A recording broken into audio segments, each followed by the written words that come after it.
Bem, então pela manhã nós tivemos aqui. Estiveram na mesa de abertura a doutora Adriana Sotero Martins, coordenadora do projeto, a doutora Fátima Rocha, vice-diretora de ambulatório e laboratório da Fiocruz-ENSP, a senhora Clementina dos Santos Feltmans, representando o chefe de departamento de saneamento e saúde ambiental, a senhora Bruna Drummond Silveira, do Programa Institucional de Territórios Sustentáveis e Saudáveis da VEPAPES, da Fiocruz, o senhor Felipe Eugênio, da Cooperação Social da Fiocruz, e a Cristiane Martins, representando os moradores do Complexo do Lins. Olá, gente. Marcelo Freixo aqui falando. Quero mandar um grande abraço a todos que estão participando desse seminário tão importante sobre tecnologias sociais em saúde no canal do Cunha. Agradecer a Fiocruz, essa parceria de vida inteira que eu tenho com a Fiocruz, mas também ao Observatório da Bacia Hidrográfica do Cunha. E é muito importante para mim, ver uma emenda parlamentar, fruto de tantos debates negativos, chegar a um lugar tão positivo, chegar a um lugar tão útil para os moradores do Complexo de Favela do Lins, que participaram efetivamente desse projeto, um ano de pesquisa, um ano de debate, chegando aí nesse resultado final, nesse seminário. Eu estou em Brasília, infelizmente não pude estar aí, mas quero agradecer demais o uso que vocês fizeram, correto, socialmente e ambientalmente válido demais, para uma emenda parlamentar. Essa é a política que a gente acredita, do diálogo, chegando a quem mais precisa. Um grande abraço, bom semana. Bem, e eu fiz uma apresentação inicial sobre o projeto de tecnologias sociais em saúde na subbacia. E eu comecei falando sobre essa parte introdutória, que o projeto ele foi um projeto financiado por emenda parlamentar do Marcelo Freixo, e que tem esse número de emenda parlamentar, foi financiado 300 mil, ele está documentado no SAGE, que é o sistema da Fiocruz, e sobre esse número sei. Então, vocês podem, se quiserem saber como foi a documentação, na transparência da Fiocruz. Eu agradeci de forma especial ao Rafael, que não esteve aqui, essa equipe mais inicial da coordenação. Assim, faltou nessa foto aqui a doutora Maria José Salles, a nossa Zezé, que também faz parte dessa equipe de coordenação, junto comigo. E eu estive como coordenadora desse projeto com o Paulo Lara, que esteve aqui presente pela manhã, e foi um projeto que ficou ancorado na cooperação social, não ficou dentro da ENSP, embora eu seja pesquisadora da Escola Nacional de Saúde Pública, ele ficou ancorado na cooperação social da presidência. Ele tinha uma vigência do final de 2022 ao final de 2024, porém, essa vigência foi que, depois da gente pedir prorrogações, porque demorou a entrar o recurso, a gente teve alguns episódios de impeditivos de entrar no território e de recurso entrar, então a gente teve que estender ele mais. Ele inicialmente era um projeto de 12 meses. Falei um pouco sobre essa questão do saneamento em áreas de favelas, essa questão do local onde ficam os moradores mais acometidos pelas DRSAs, que são as doenças relacionadas ao saneamento ambiental inadequado, são moradores de comunidades de favelas, que enfrentam situações socioeconômicas de baixa renda. Então, aonde o déficit de saneamento, de água e esgoto principalmente, são mais prevalentes. Então, as mortes e doenças evitáveis, a gente falou sobre isso, que as DRSAs são doenças evitáveis.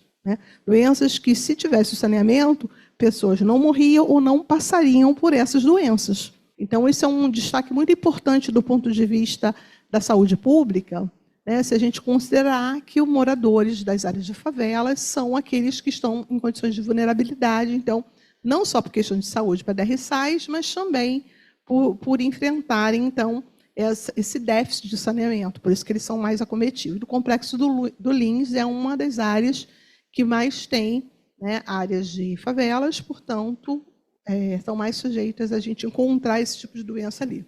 Falamos sobre a questão da concessão de saneamento, que aconteceu no estado do Rio de Janeiro, foi a concessão de maior vulto que teve no Brasil inicialmente, e aí depois pipocou-se o BNDES, através da modelagem que foi feita no Rio de Janeiro, nesses blocos regionais, aconteceu com a Lei 14.026 de 2020, que privilegiou a entrada do setor privado internacional explorando o saneamento, e aí a gente observou o agravamento dos problemas da falta de saneamento, principalmente nas favelas, que acabaram não sendo contempladas nas metas de universalização.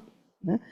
A gente não consegue acompanhar como estão as metas de universalização nas áreas de favelas, porque não estão previstas nos contratos. Então, se não está previsto, a companhia não é obrigada a fazer. Já o que está escrito na meta, se não cumprir, está descumprindo o contrato, então é sujeito a revisão, a multas, ou até mesmo encerramento do contrato. Falamos sobre as questões das crises hídricas, né, que é a falta da água em quantidade e em qualidade, que é um problema que a gente enfrenta no estado do Rio de Janeiro de forma muito grave, e que essa questão de que a cada R$1 investido em saneamento, a gente economizaria, então, R$9 no sistema público de saúde. Então, também perpassa por um lado econômico, né, de você ter um investimento, teria baixo impacto até no SUS, né, porque as populações de favela geralmente são as que mais usam o Sistema Único de Saúde. Então, teria até uma economia a nível de recursos de cofre público. Agora sim. Olhando esse recorte, né, que é um trabalho publicado de Almeida e colaboradores de 2021, onde ele fez o recorte com dados do IBGE, né, colocando uma camada dos rios, né, que é o Timbó, o Faria e o Jacaré, né, que compõem a subbacia do Canal do Cunha. Esses pontos em vermelho seriam as áreas de favelas, na subbacia do Canal do Cunha, que é uma subbacia da Baía de Guanabara. Tá? Então, essa subbacia ela tem mais a norte a região do Complexo do Alemão, que é um grande complexo de favelas, e mais a sul a gente tem o Complexo do Lins. Né? E na região leste a gente teria o Complexo de Manguinhos, onde a Fiocruz está. Esse território que nós estamos pertence à subbacia do Canal do Cunha. E a área, então, de estudo nossa é esse grande complexo da área sul da subbacia do Canal do Cunha. Falando especificamente do complexo do Lins e da área de estudo, ele fica dentro da área do Maciço da Tijuca, porém, não fica dentro do Parque Nacional da Tijuca, a nossa área de estudo, que é essa área em vermelho aqui em destaque. Tá? A área que está em cinza é a área do Parque Nacional da Tijuca. Tá? Esses dados são do NUPED, que é o Núcleo de Pesquisa sobre Desenvolvimento Espacial. Próximo. Portanto, a gente não está dentro da APA da Serra dos Pretos Forros. Tá? Nós fomos até convidados a participar, apresentar o projeto lá, porém, a gente não está sujeito àquela legislação para a APA, né? Que tem que pedir licença e tal. E se a gente observar aqui o recorte, olha, das linhas das ruas do bairro Lindos Vasconcelos, a gente não está coberto dentro dessa área, que é essa pontinha aqui.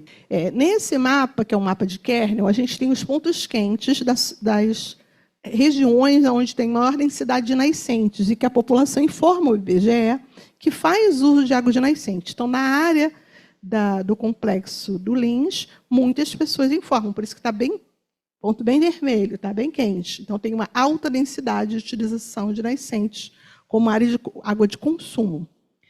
E a área do complexo do Lins, ela tem os bairros do Engenho de Dentro, Grajaú, Engenho Novo e Meia. Tá?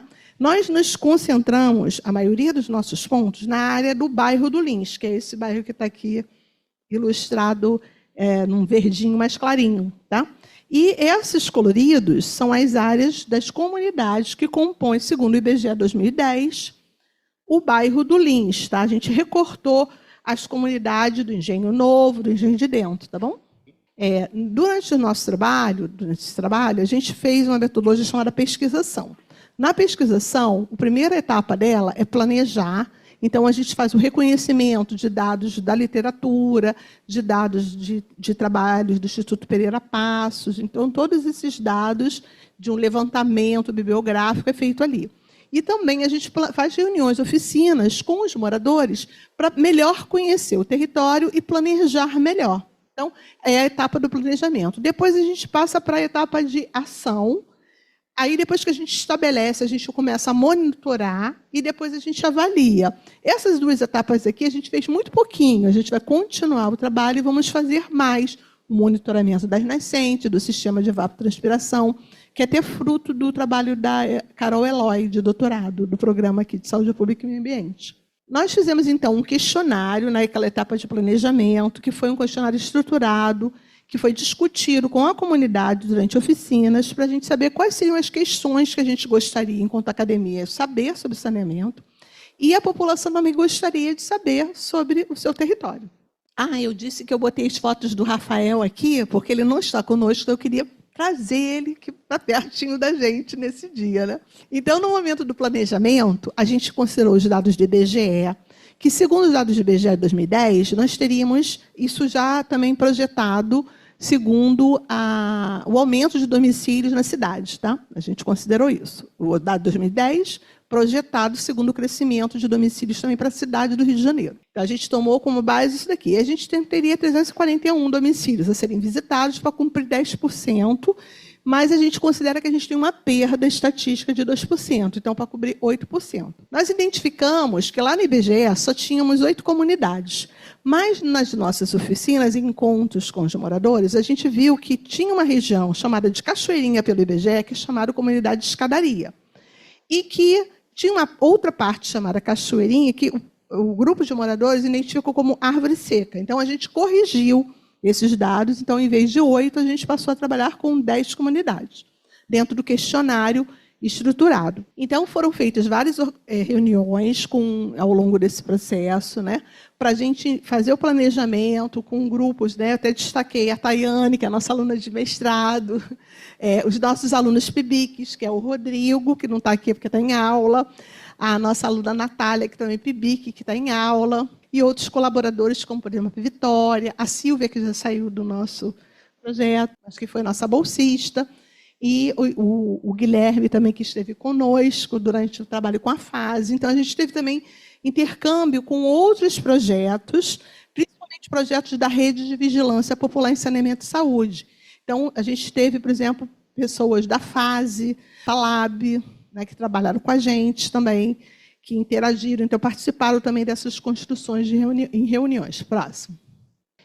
A nossa primeira oficina, ela foi lá no Centro Solidário Santa Terezinha, no Somar Rio, e nesse momento teve tiroteio nesse dia, e a gente teve que se abrigar, né, dentro de um espaço que eles têm de bazar, né, mas foi um sucesso, porque a gente teve os líderes comunitários, né, das diferentes comunidades participando dessa reunião. Nessa primeira oficina, a gente discutiu sobre essas questões do questionário, o que eles gostariam de saber. E uma das questões que foi apontada foi a dificuldade de não ter saúde da família, né, cobrindo os moradores das comunidades. Então, isso foi uma questão que foi apontada ali, que a gente depois, com os dados, levou esse dado, né, e levou esse problema também para a Secretaria de Saúde, né, do município. Na segunda oficina, que foi no final de 2023, também foi no Somar, já na parte de cima, onde a gente queria ter feito a primeira, mas já foi na parte superior. E a gente discutiu essa questão dos limites territoriais, onde a gente iria atuar para fazer os questionários, né, e concentrar esforços nessas comunidades do bairro Lins. Mas isso não era uma obrigatoriedade, não. A gente tentou concentrar, mas pegou, vocês podem ver pelos pontos, que tem pontos fora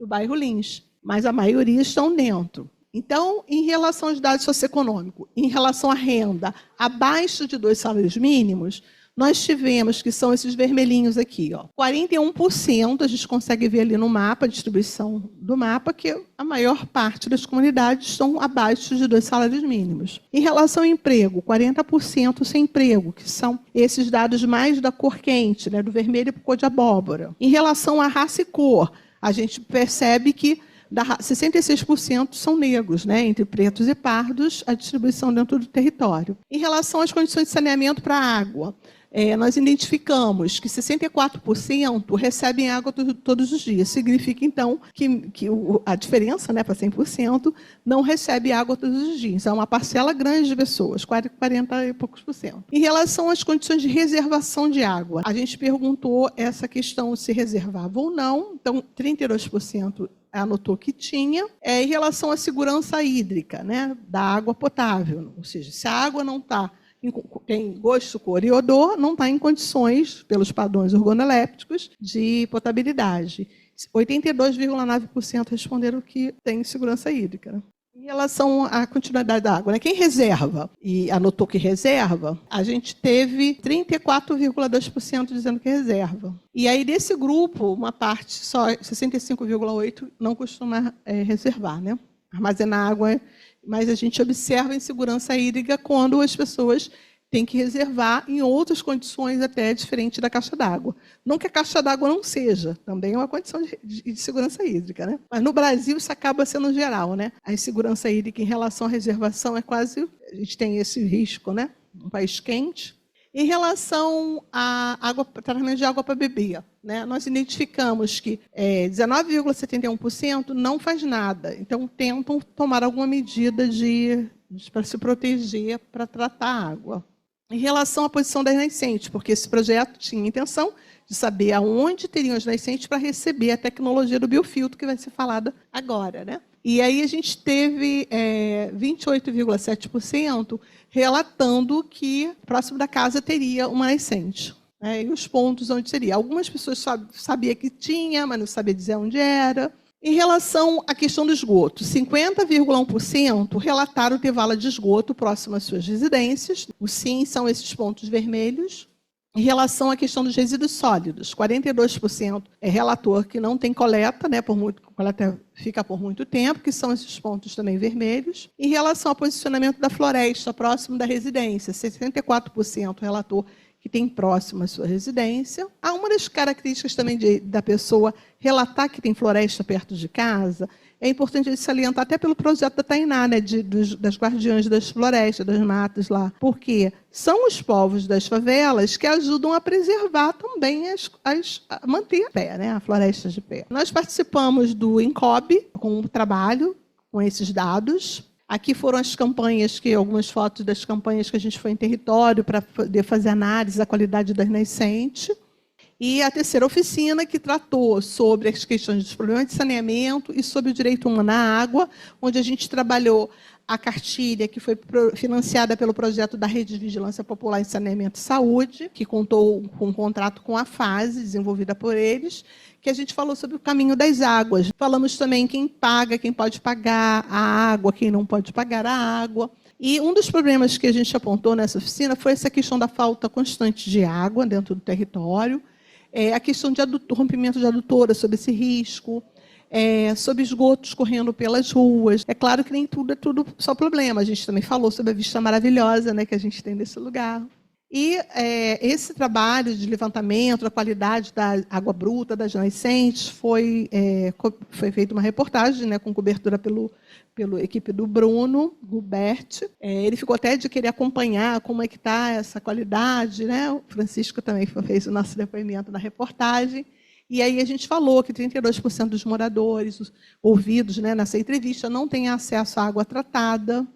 E a quarta oficina, né, ela tratou, foi também lá na Santa Terezinha, sede da Santa Terezinha, da Associação de Moradores, e que foi feita uma oficina ali tete a tete na construção do sistema de evapotranspiração, que vai ser falado agora pela Rejane, onde a gente trabalhou essa cartilha para o sistema de evap e biofiltro, e falamos também sobre essa cartilha que vai ser falado daqui a pouco. Próximo.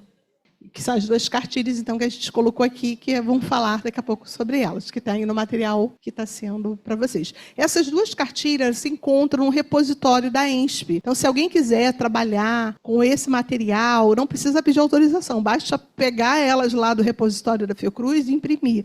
Essa cartilha aqui, inclusive, ela encontra-se no repositório da Agência Nacional de Águas. Ela foi utilizada até por professores de outros estados, né? Uma cartilha que é muito utilizada. Obrigada. Obrigada, gente. Agora eu chamo a doutora Natasha, para ela fazer essa segunda parte da tarde. Então, se vocês tiverem alguma questão também para perguntar novamente, para fazer os depoimentos de vocês, porque não ficou gravado a partir da manhã. Não peguei, não. Não é meu esse. Tá, obrigada. Boa tarde a todos. Então, eu sou a doutora Natasha Berendão Quirrandan, faço parte da equipe da pesquisa, sou pesquisadora, bolsista pós-doc, vinculada ao Programa de Saúde Pública e Meio Ambiente, aqui da ENSP. Sou bióloga de formação e doutora também pelo Programa de Saúde Pública e Meio Ambiente.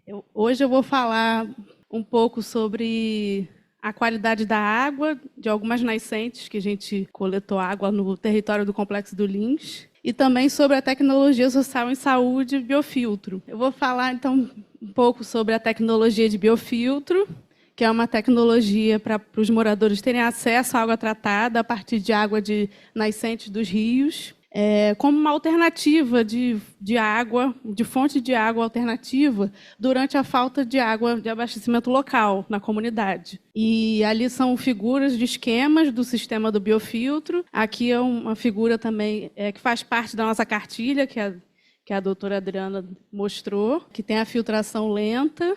E aqui é a foto da estrutura construída lá no Complexo do Lins.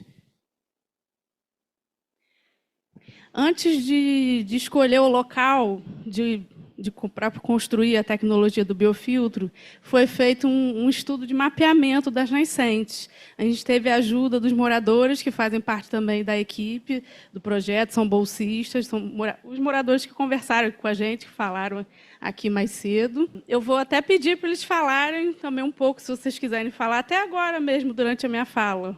Cristiane, Vanessa... Gostariam de falar? Eu peguei elas de surpresa, mas é porque elas participaram dessa etapa? Ou então elas podem falar depois da minha fala? Vocês preferem? É que elas me falaram que queriam... Eu acho que é importante.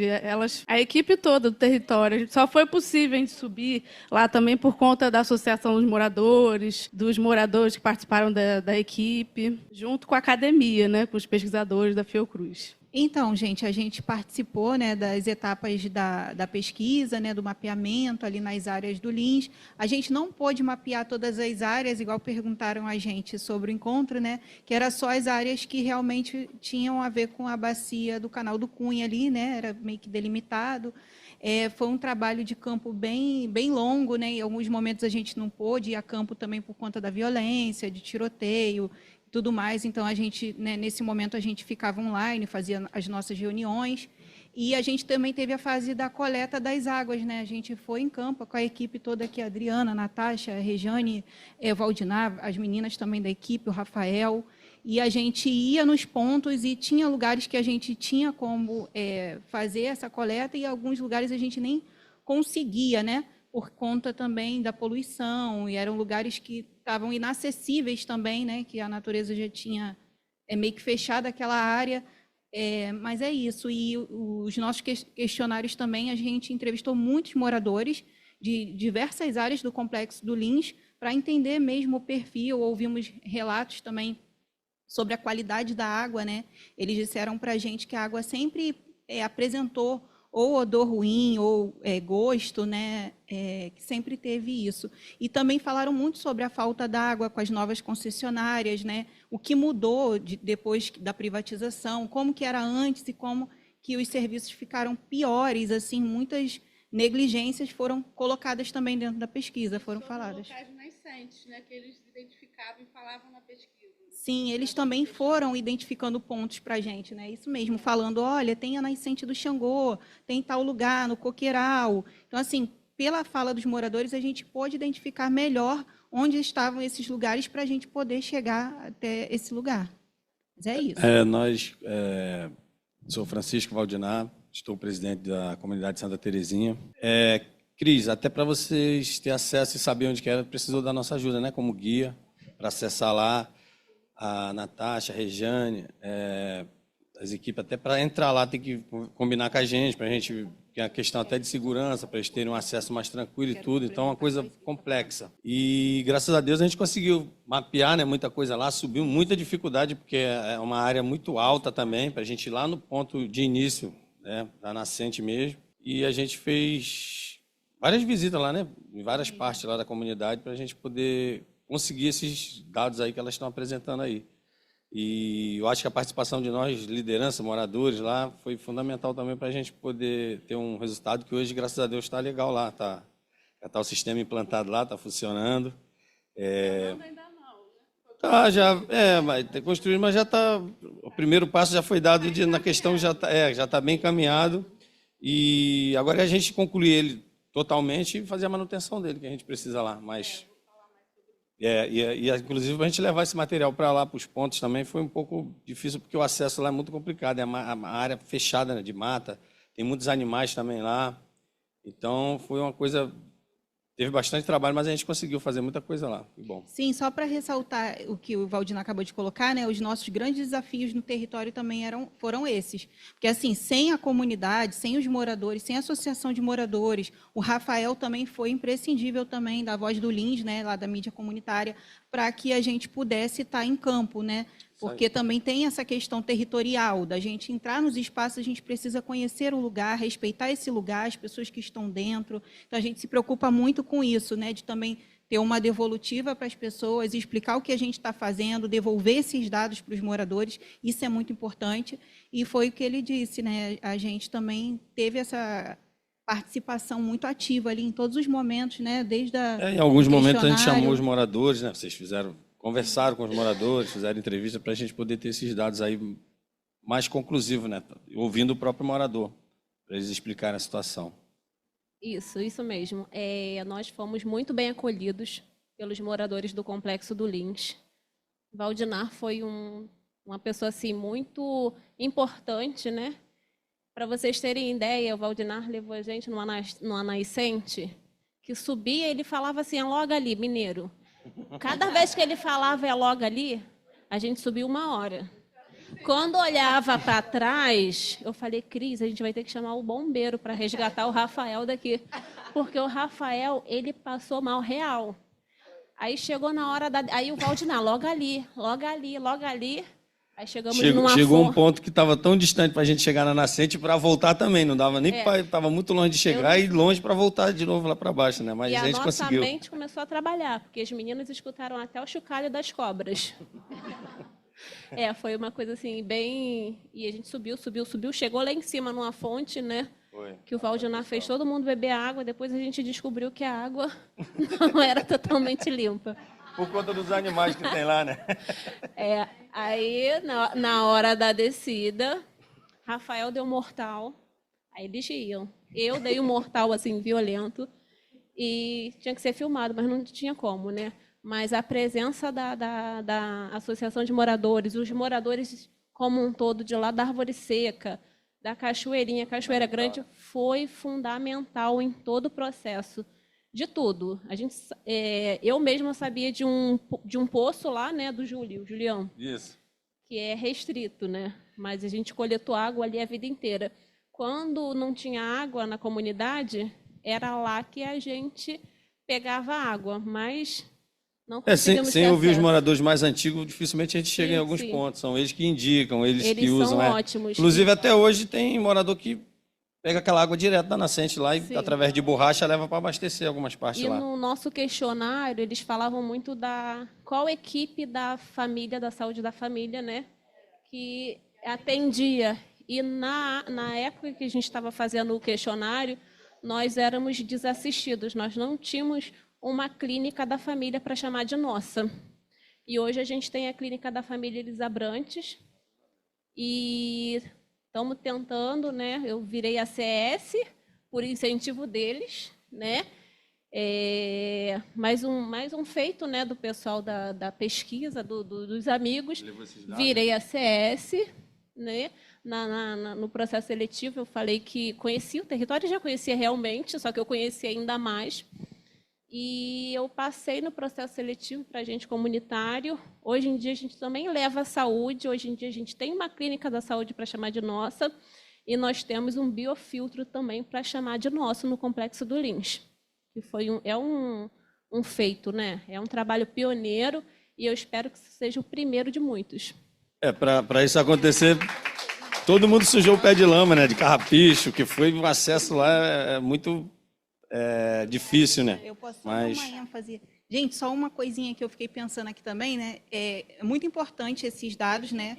Da gente ter dados específicos de dentro da favela, porque essa metodologia de pesquisação participativa eu gosto muito, porque eu também trabalho com isso em outra comunidade, que é a Cidade de Deus, e a gente pode pensar a partir desses dados específicos, né, Adriana e Natasha, em elaborar sugestões de políticas públicas a partir desse contexto, né?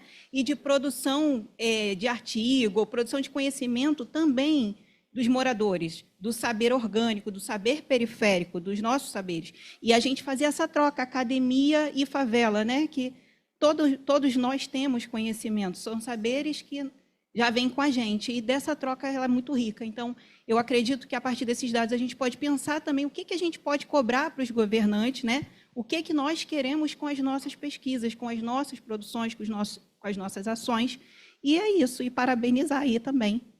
Foi ótimo. Obrigada a vocês. Olha, pronto. Eles que não queriam falar muito, né, falaram bastante. Que bom, ótimos relatos e contribuições de vocês. Obrigada. Agora vamos seguir. Então, eu achei importante chamar eles, porque eles participaram muito dessa parte do mapeamento. E aí, antes de cada dia de coleta que a gente fazia, eles traziam essas informações deles, do território. E aí a gente foi nesses locais, lá no Complexo do Lins. Fomos na Santa Terezinha e fizemos coletas em alguns pontos, que estão aqui nessa parte aqui do mapa. Também em outro ponto, também na Santa Terezinha, nascente do Xangô. E na comunidade de Árvore Seca, né? Que são esses outros 2 pontos aqui.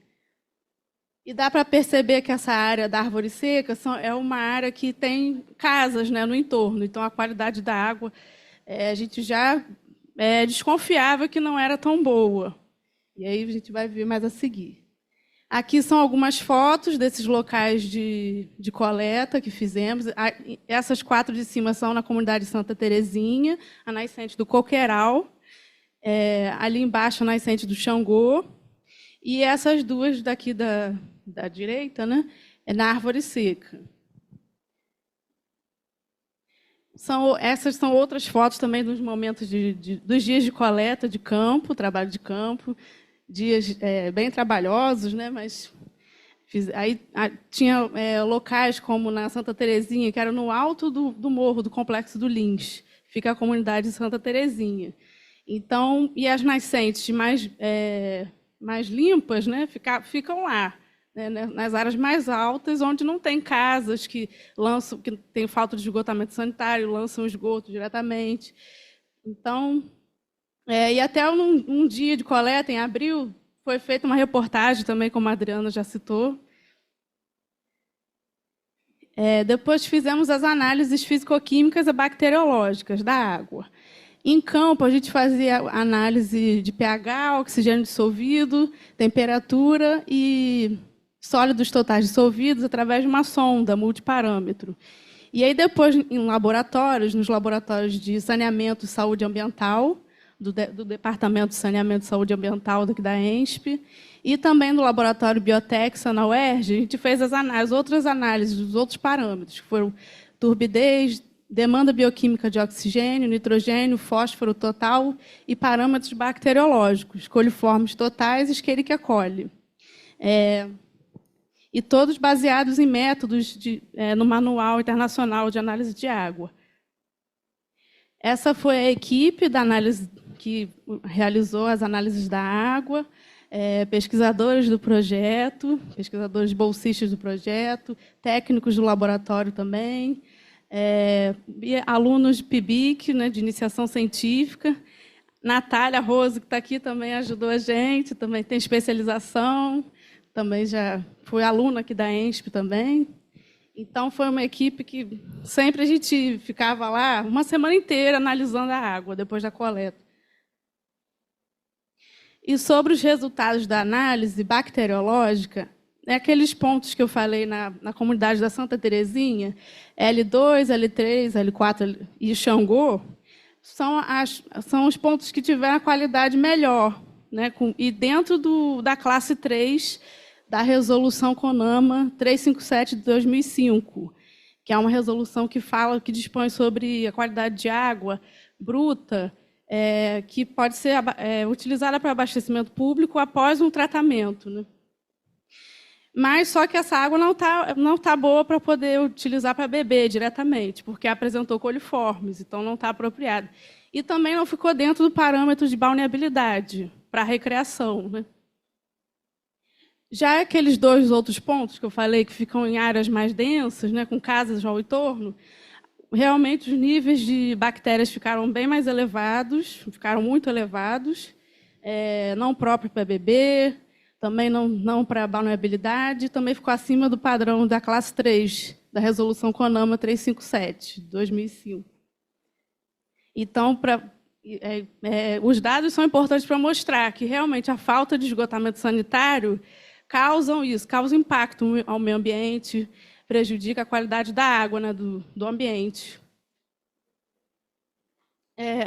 A gente utilizou para analisar os dados bacteriológicos e fisicoquímicos juntos, a gente utilizou o índice de qualidade da água, que faz uma classificação da qualidade da água em 5 classes, de acordo com a Agência Nacional de Águas e Saneamento Básico.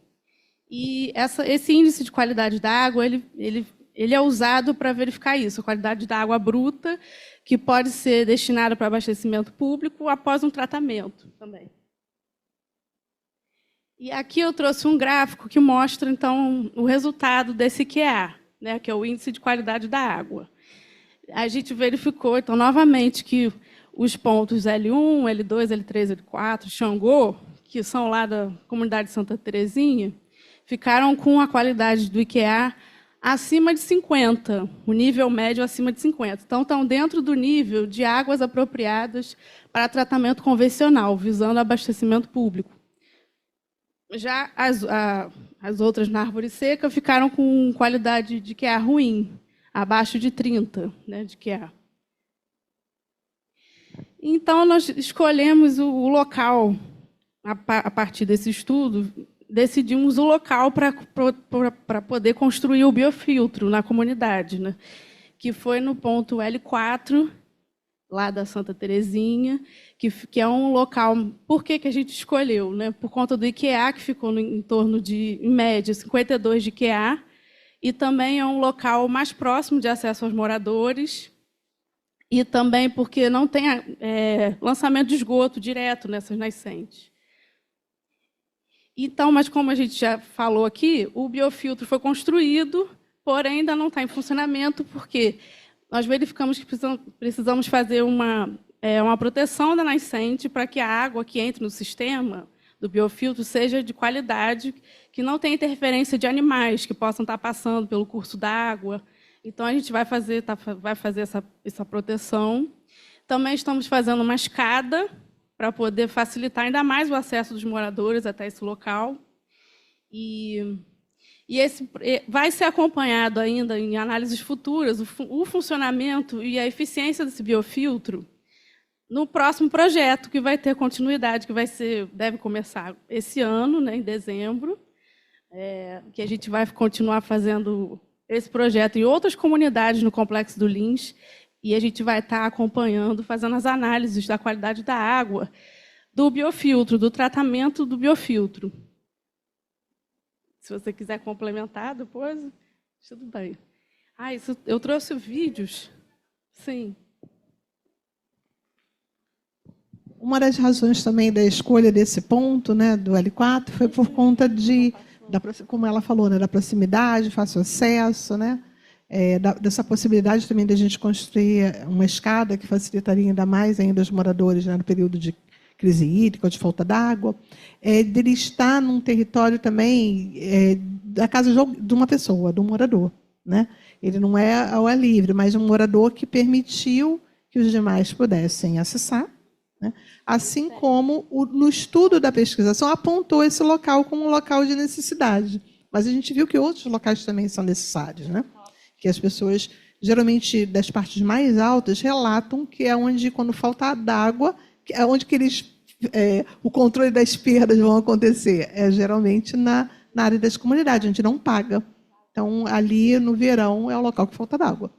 Então, é o local de mais necessidade e de maior risco, uma vez que o morador, vendo a fonte de nascente, ele já quer usar, né? Já usa mesmo. Então, a gente vê que a medida de proteção, né, usar um biofiltro, protege mais ainda o morador para ele não usar direto uma água de nascente de forma desprotegida.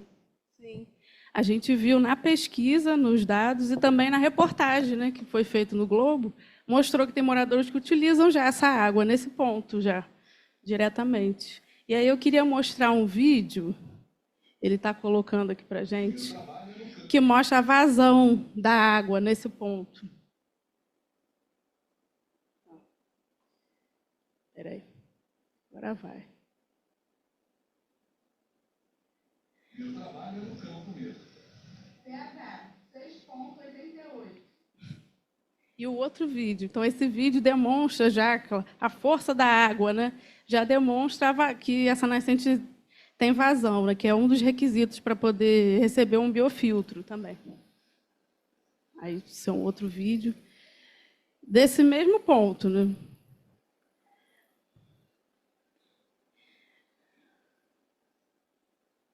Tem uma declividade também, precisa da força da gravidade também. Eu só vou mostrar mais à frente. Não.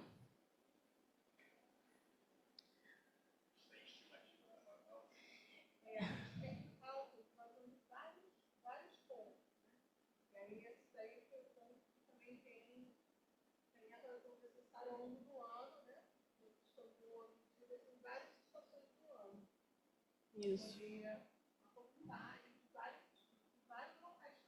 Agora vamos botar o próximo.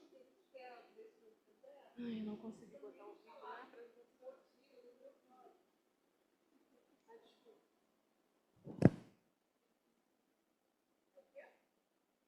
eu estava falando aqui, aí eles ouviram lá atrás. Ah, querem te ouvir. Eu não falei no microfone, desculpa. Esse ponto foi um ponto que a gente observou ao longo do ano, né? Porque você não faz o cálculo de vazão só num momento, a gente tem que fazer um acompanhamento em vários momentos. E a gente tem um outro ponto também que tem uma vazão também muito boa, né? Que vai ao longo do ano todo teria água, que a gente quer, na continuidade do projeto, instalar um novo sistema também de biofiltro. Então, uma das características que a gente colocou aí na cartilha, se vocês observarem, uma das questões existem. Você botou isso? Oi. Agora saiu aqui. Ah, voltou. Então, aí agora eu vou apresentar essa cartilha que vocês receberam, que foi uma cartilha que a gente utilizou para fazer as oficinas, as ações de educação em saúde com os moradores no Complexo do Lins. E essa cartilha, ela diz sobre o que são as tecnologias, como elas funcionam e sobre a manutenção de cada uma. E aí eu vou falar um pouco sobre a do biofiltro. As condições necessárias para a instalação do sistema de biofiltro, como eu disse, precisa de uma declividade do terreno para ter a ação da gravidade, para que a água vá também até entre no sistema, né? Precisa ter vazão de água, né? Uma nascente com vazão. É importante que essa nascente seja conservada, até para a qualidade da água mesmo. E também é importante a ausência de animais que circulem nesse local, porque pode estar contaminando a água. O sistema de biofiltro ele é composto por 4 etapas. Tem uma mini represa, depois o decantador, uma filtração lenta e o reservatório. Aí eu vou detalhar agora. A etapa de captação, ela é feita, então, uma represa com terra e pedras, e é colocado um encanamento com furos, como mostra aqui, e por fora desse encanamento tem uma manta para evitar a entrada de peixes, de outros animais e também materiais sólidos. Tem que evitar a entrada de resíduos sólidos nessa água com má qualidade no sistema. E aí depois ela vai para a etapa do decantador, que é feito uma bombona. Então a água que foi captada, ela entra por baixo nessa estrutura na bombona e sai por cima. Então toda a parte, o material particulado, ele se deposita no fundo.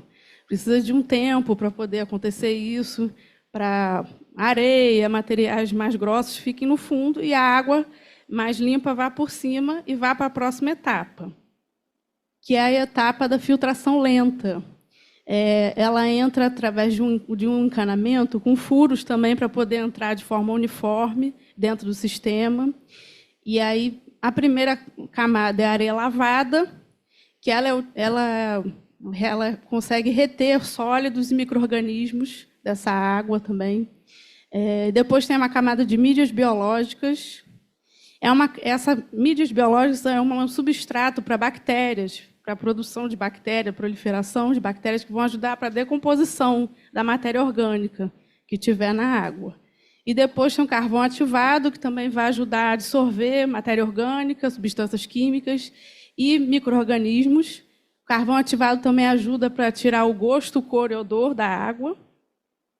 E depois tem camadas de brita fina e brita grossa, que vão ajudar na drenagem e para a água poder passar para a próxima etapa, que é o reservatório.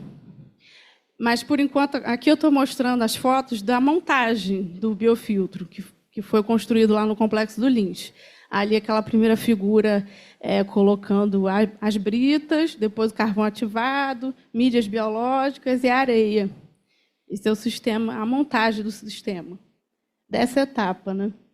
E a reservação é a última etapa, então, do sistema do biofiltro. É feita numa caixa d'água, pode ser de 1.000 litros ou 500 litros, né, de acordo com o orçamento do projeto, né, da pesquisa. E é importante que seja uma caixa d'água tampada, para que não tenha proliferação, né, de vetores, né? Procriam vetores. E agora eu vou falar da manutenção. Como é que é feita a manutenção? É importante fazer a manutenção, a limpeza da caixa d'água, toda vez que esvaziar, ou todo mês, e voltar a encher, é importante fazer a limpeza com cloro, com cloro ativo. A cada 1.000 litros de água, tem que colocar 100 ml de cloro também, para poder deixar uma água com a quantidade de cloro suficiente para a população estar utilizando para consumo humano. Mas, se for uma água para utilizar para rega de jardins, em plantas, então é recomendado separar a água em outro reservatório que não tenha cloro, e não colocar cloro. Mas é importante deixar o reservatório tampado também, né? É fundamental.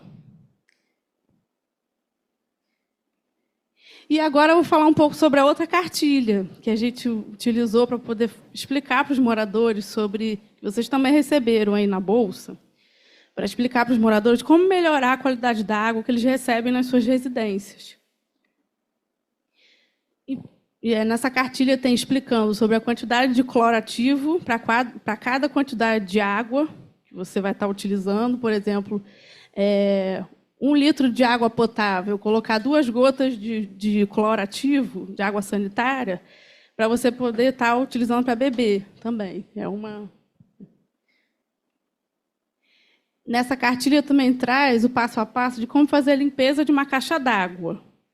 É importante, então, estar realizando a limpeza com esponja e cloro também, sem estar utilizando sabão, né? Cloro ativo também, deixar um tempo agindo, 30 minutos agindo nas paredes da caixa d'água, e estar realizando essa limpeza pelo menos uma vez ao ano também. Importantíssimo. Para não ter também a proliferação de bactérias, né? E aí está modificando a qualidade da água que você está consumindo na sua casa. Também aqui, nessa parte da cartilha, diz como tratar uma água não confiável. Aí tem 3 formas de estar tratando essa água. Pode estar fervendo por 30 minutos, deixar em um recipiente para esfriar, tá? Mexendo para não deixar o sabor desagradável. Ou pode estar filtrando, pode utilizar um filtro de barro, que é um filtro eficiente, menos caro também, para poder estar realizando um tratamento na água. Mas é importante também sempre trocar o refil dos filtros, qualquer filtro, né? Pelo menos a cada 6 em 6 meses, ou até uma vez no ano, mas o recomendado é de 6 em 6 meses para trocar o refil do filtro, né? Ou está utilizando cloro também, né? Essa cartilha também foi utilizada aqui em Manguinhos, né? No território de Manguinhos, que a gente viu que as pessoas não tinham água, não tinham segurança na qualidade da água que estavam recebendo. E essa última parte é sobre o filtro de barro, como eu disse, que é importante estar realizando a limpeza, troca do refil e limpeza da caixa d'água. E é isso. Aqui são algumas referências que a gente utilizou. E eu agradeço a toda a equipe do laboratório, do campo, pesquisadores, parceiros. Muito obrigada. A coordenação. Obrigada.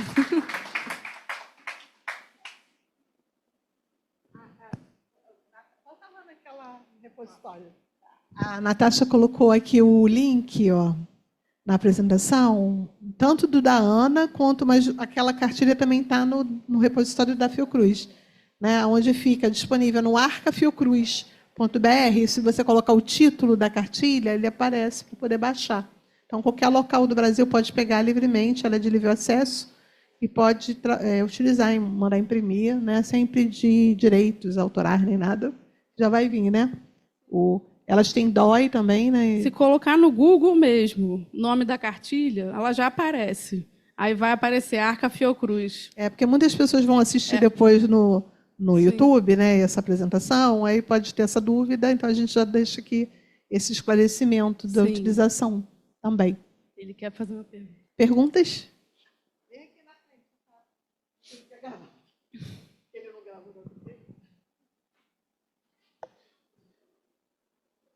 Na verdade, só um comentário. Fiocruz e a Funasa são referências nesse tipo de material. Então, agora, o IKEA não é da ANA, o IKEA é da NSF americana. Tá.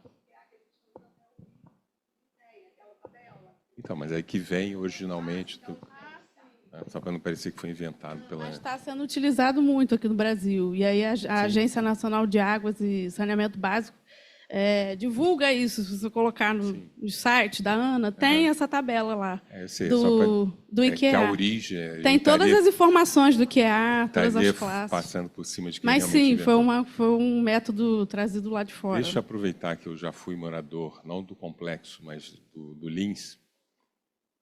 Não existia uma fábrica de água mineral nessa região?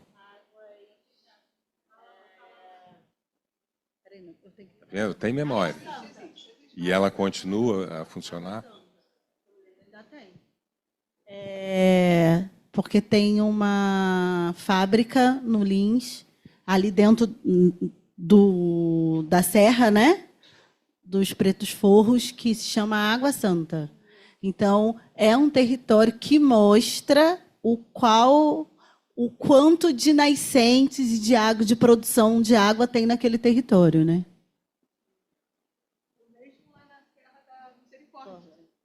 Na Serra da Misericórdia também, no Alemão, né? Nós temos muitas nascentes, né? Maravilhosas, por sinal, né? É lindo, né? Assim, o Rio de Janeiro, né, uma cidade urbana com características, parece que você está indo para Nárnia, né? Troca de lugar.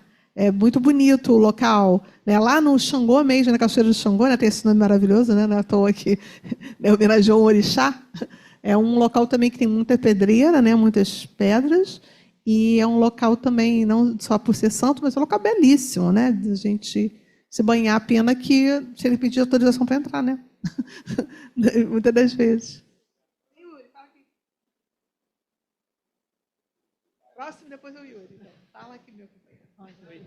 Não, é só por curiosidade, eu queria ter até um parâmetro.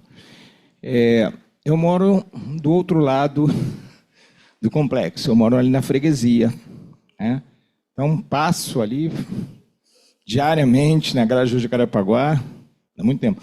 Então, assim, eu não tenho na cabeça qual é o limite, né, do mapeamento, do zoneamento da Floresta da Tijuca.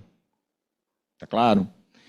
Porque, assim, há uns 2 anos atrás, com um amigo que é funcionário da Floresta, ele nos levou pelo lado de lá da freguesia.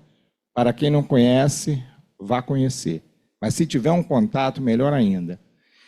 Tem uma cachoeira, assim, a entrada, aí eu só vou inverter um pouquinho, subindo a Grajaú de Jacarepaguá, né?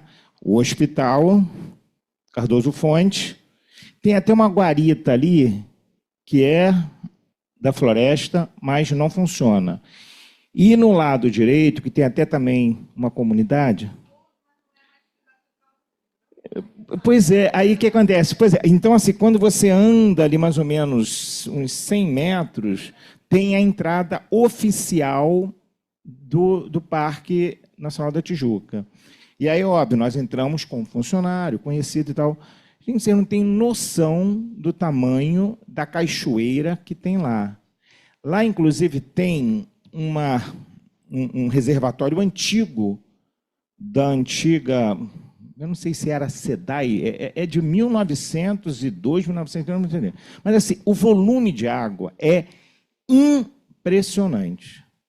Então, assim, parece que você está na Serra de Petrópolis, Teresópolis, na encosta. Tamanho, o volume de água que vai para a região de lá, né? de lá da freguesia. Então, assim, pois é, eu não sei mais ou menos como é que eu desenho ali da floresta para o lado mais do Lins. Ele tem... Até onde mais ou menos vai ou não, né? Mas eu sei assim, nós andamos para mais de 2 quilômetros, que inclusive era onde tinha a antiga estrada Grajaú-Jacarepaguá. Né? Então, só por curiosidade, quem não conhece o lado de lá, é uma coisa assim, tem muita água lá. Você fica no último, depois do menino. Não, só queria colaborar para falar do potencial hídrico da Serra da Misericórdia, né? Era muito comum, quando o Luiz Poeta era vivo, a gente fazia as caminhadas aos domingos, até o 360. E a fotofisionomia da vegetação era inferior do ponto de vista de sucessão, sabe? Tinha variedades de tipo de capim-sapê, colonião, rabo de burro. E a gente já consegue ver um resultado muito grande do Refloresta Rio, principalmente nas áreas de APP da Serra da Misericórdia, né? O que favorece também o aparecimento de novas nascentes que não foram mapeadas. Então, a gente tem esse desejo de voltar a fazer as trilhas. Por conta também da violência no território, a gente acaba deixando de estar visitando esses lugares. Mas, no espaço que o telhado verde agroecológico está, ele está na calha, né? Está na calha do rio. Então, agora, no período de chuva, realmente alaga tudo. Então, se a gente começa a fazer um trabalho de desassoreamento, tirar matéria orgânica ali, conseguir fazer microlagos para armazenar água, a gente consegue usar esse potencial diretamente na comunidade ali, no Engenho da Rainha. Tá? A Tainá de Paula vem ajudando a gente através das Guardiãs da Mata, Hortas Cariocas e o Centro de Educação Ambiental. Então, inclusive a Anne, ela já começou, a Anne está ali, minha companheira, ela é uma do Horta Carioca, começou a puxar o trabalho de desassoreamento dos rios e o resultado já é surpreendente, assim. Então, é só para enfatizar a importância da Serra da Misericórdia. Mas é importante se falar que um dos caminhos é esse microlagos que a gente pode fazer, essas micro-reservas também que a gente está usando aqui. Eu gosto muito também do sistema Caxambu, que é um sistema totalmente fechado, né? Que você faz a água da nascente canalizar para dentro desse sistema Caxambu, que também é projeto Funasa, né? Que é brilhante também o grupo. E aí você pode direcionar também a água com menos risco em alguns locais do sistema Caxambu, né? E lá tem a Cachoeira do Meio. Só para agora no período de chuva, tem um lugar que se chama Pedra do Meio, né? E a água fica jorrando. Quer falar, companheiro? Tá. Zé Paulo, então fala. Não. Zé. Ele não quer. Esse dia está sendo interessante para a gente lembrar de coisas e pensar em conexões. Então, o PNT, Parque Nacional da Tijuca, acaba que dentro do Comitê Baía de Guanabara parece até que são 3 mundos diferentes, mas ele conecta a Lagoa Rodrigo de Freitas, Sistema Lagunar de Jacarepaguá e a vertente da Baía de Guanabara. É outra coisa, Regiane, que a gente poderia botar em pauta. É verdade, mas enxergando é porque o oeste é gigantesco, às vezes até um faroeste. Então, parece que se a gente raciocina por bacias, a gente consegue pensar melhor e até com participação maior, que a área é enorme, é difícil você ter, às vezes, afinidade, e começa a conectar os que já estão mais conectados e recebem mais recursos. Então, fica mais justo também. Mas, enfim, estamos aqui confiando na nossa presidente. o Yuri trouxe nessa questão da Serra da Misericórdia, o Edson, né, quando a gente fez outro projeto, falava que era conhecida como Serra Chorona, né? Então, isso já diz muito qual é o potencial hídrico dessa região. E é importante também falar que, nesse território, quando a gente fala da Serra, é a única área verde preservada aqui da Zona Norte, que está dentro da Zona Norte. Porque quando a gente vai pensar, né, você vai para Campo Grande, né, mas quando você pensa aqui na Zona Norte, né, mais o centro aqui, né, porque a gente a Tijuca, né, mas tá mais tem a outra parte, mas se você pensar assim, o coração da Zona Norte, né, bem no meio, a única que tem é a Serra da Misericórdia, que era para ter virado um parque, que na verdade houve uma verba para o parque da Serra da Misericórdia. A prefeitura desse prefeito que ganhou de novo devolveu o dinheiro para a Caixa Econômica, porque já tinha verba e não fez um parque. Mas já tem uma lei, e seria essencial, porque se vira um parque, você vira uma área de preservação e faz esse trabalho. Era isso. Foi mal, gente. Você pode botar para mim, Bruno? Então, é só a gente pensar aí nessa construção. Pode passar para o próximo já, Bruno. A Adriana já apresentou um pouco da bacia hidrográfica, né? Eu também vou falar um pouco do observatório, né? Para as pessoas, porque a gente fala, o projeto é sobre as tecnologias, mas aí tem essa confluência que é o observatório, que é esse encontro, né? Que a gente vem realizando o trabalho. Aqui, né, a gente tem a bacia hidrográfica, esses aqui são os principais rios.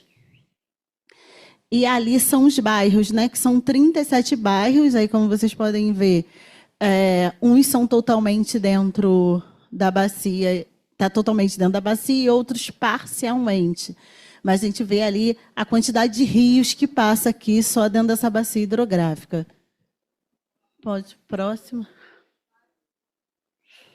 Esse aqui é uma imagem, né, que a gente gosta muito. Essa imagem eu fiz quando eu fui de barco no Canal do Cunha. Então, esse é o Canal do Cunha, ali na altura da Maré. A gente vai fazer umas coletas ali por causa do meu mestrado. E aí é uma foto, né, que se você não olhar, você nem vai dizer que é o Canal do Cunha. Então, a gente, dentro do observatório, a ideia é essa, né? A bacia hidrográfica, a gente pensar a bacia hidrográfica, a melhoria das condições da bacia hidrográfica. Mas por que a bacia hidrográfica, Regiane? A gente está aqui na Fiocruz, em Manguinhos, a gente tem o Faria Timbó, o Canal do Cunha ali do lado, né? Que é uma área que sofre muito alagamento. Só que, para resolver as questões daqui de Manguinhos, eu preciso pensar a bacia hidrográfica. Eu não consigo melhorar o Canal do Cunha se eu não melhorar os rios que estão mais acima, o Jacaré, o Faria, o Timbó, o Faria Timbó. Então, por isso que a gente faz o trabalho a partir da bacia hidrográfica. Então, e ela está dentro da bacia maior, que é a bacia hidrográfica da Baía de Guanabara. Então, a gente pensa assim, dentro da Baía de Guanabara, ela é uma subbacia, né? Se você tirar ela dentro da bacia maior, ela é uma bacia hidrográfica. Mas a gente pensar na melhoria dessa bacia, aí você vai para outra bacia. Então, essas são as condições da gente pensar em melhoria dos rios. Próximo, por favor. Tá, obrigada. Né? E aí a gente fala, bacia hidrográfica, comunidade de planejamento a partir das relações e aspectos sociais e físicos. Não, físicos, ambientais, sociais, econômicos e políticos. Né? Por quê? Porque vamos pensar na bacia hidrográfica do Canal do Cunha, né? Você tem a população desse território, agora menos indústrias, mas a gente ainda tem indústrias, né? Então você ainda tem a questão ambiental, né? A gente está falando aqui de parte da Floresta da Tijuca, a APA dos Pretos Forros, né? Então a gente vai ter que lidar tanto com social quanto ambiental e com político. Por que a Serra da Misericórdia não é um parque hoje ainda? É uma escolha política, porque tem até uma lei para isso já. Aí a caracterização da bacia hidrográfica, né? É uma região vulnerabilizada socioambientalmente, devido ao seu processo de desenvolvimento urbano, intenso adensamento populacional com elevado grau de favelização, territórios caracterizados por intensas transformações da natureza, né? Então a gente tem pouca área verde nesse território, território suscetível a enchentes, alagamentos e deslizamento. Quando a gente pensa no Complexo dos Lins, deslizamento, Complexo Alemão, deslizamento, Manguinhos, enchente. Jacaré, deslizamento e alagamento, né? Porque o Jacaré tem uma parte que é alta, que é um morro, né? E tem a parte baixa. 14% da população do Rio de Janeiro está dentro dessa bacia, né? Um número grande dessa população. E aí tem uma vantagem, a gente só tem que dialogar com uma prefeitura. É uma vantagem e uma desvantagem, mas assim, você não tem que lidar com mais de uma prefeitura, porque ele está só dentro da capital. Rios e canais com alto grau de poluição de resíduo industrial e doméstico, porque é isso, né? A gente tem um número grande, diminuiu, mas ainda assim a gente tem um número de indústria aqui. E a maioria do esgoto desse território não é tratado, né? Não tem um tronco coletor. Na verdade, houve agora o governo do estado, pós-privatização, concessão, fez o tronco coletor com o dinheiro do estado, né? Com o PISAM. E aí, o que acontece? Mas não foi... A questão é como é que vai ligar, né, esses esgotos ao tronco coletor. E tem um grande interesse. Qual é interessante? Porque assim, foi pós-privatização. Então, pegou o dinheiro do Estado, pegou o dinheiro público para fazer. Mas é importante que se faça, porque se não fizer, os nossos rios vão ficar poluídos. Agora, a discussão que se faz, porque já até inaugurou, fizeram uma inauguração, mas como é que esse esgoto vai ser ligado a esse tronco coletor de esgoto para levar para a ET, que é a estação de tratamento de esgoto. Porque nós temos uma estação de tratamento de esgoto aqui, que é a ET Alegria, dentro da subbacia, ali no Caju, que não trata nem 1 litro do esgoto da própria bacia. Vem lá do Grajaú, vem de outras regiões, ele não trata da própria bacia, né? Isso é algo importante a se falar. Então, a gente tem uma baixa cobertura vegetal, como já foi dito, ela é considerada uma das bacias atmosfericamente mais poluídas da cidade do Rio de Janeiro, porque é cortada por um conjunto de vias coletoras de primeira ordem, vias arteriais. Então, a gente tem a Avenida Brasil, a Amarela, Dom Helder Câmara. Então, a gente tem muitas, vermelha, tudo vai passando aqui. Então, ela tem uma poluição atmosférica bem grande também. E aí tem as suas potencialidades, que eu já falei que a gente só não fala de problemas, porque a gente está precisando de solução na vida, né? Então, a gente tem as instituições de ensino, a Fiocruz, a UFRJ, o SEMPES, a gente Sociedade Civil Organizada, o Observatório, a ONG Verdejar Socioambiental, a Rede CCAP, o CEASM, a Voz do Lins, as organizações que atuam pensando o meio ambiente dentro dessa bacia. Próximo, por favor. Não. Vamos lá. Oi? Mas já está.